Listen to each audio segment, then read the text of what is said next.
എന്താടി കൂട്ടിച്ചുമോളെ? താൻ ഇപ്പൊ പറഞ്ഞ ഈ ഉമ്മാക്കിയുണ്ടല്ലോ ട്രാൻസ്ഫർ അമ്മൂമ്മയുടെ തേങ്ങാക്കൊല ഇതായിരിക്കും രോമം, മൈ ഹെയർ. 33 കോടി ദേവതകളെ ആരാധിക്കുന്ന നിങ്ങളുടെ സമുദായക്കാർക്ക് അതറിയില്ല, നിങ്ങൾക്കും അതറിയില്ല. അല്ല കൊള്ള സന്യാസി കൊലയാടി.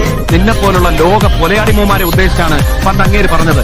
ഒലക്കയുടെ മൂട് കൊലയാടി മോനെ.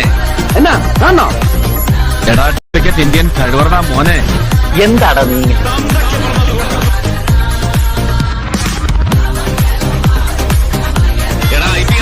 കഴുത്തിലൊരു കുരുക്കിട്ട് തൂങ്ങിക്കിടക്കുന്നത് കണ്ട പാലക്കടവത്തെ പുണ്യം വരുന്ന കുമാന്റെ പൊളിറ്റിക്കൽ ഫുള്ള് പോരാതെ വരും. കഴുത്തിന് പിടിച്ച് ഛർദ്ദിപ്പിക്കും ഞാൻ തന്നെ കൊണ്ട്. തന്റെ ഈ pseudo socialistic, pseudo proletarian, pseudo philanthropic ബാംബൂസിൽ ഓണം പരമ നാളെ. Thank you and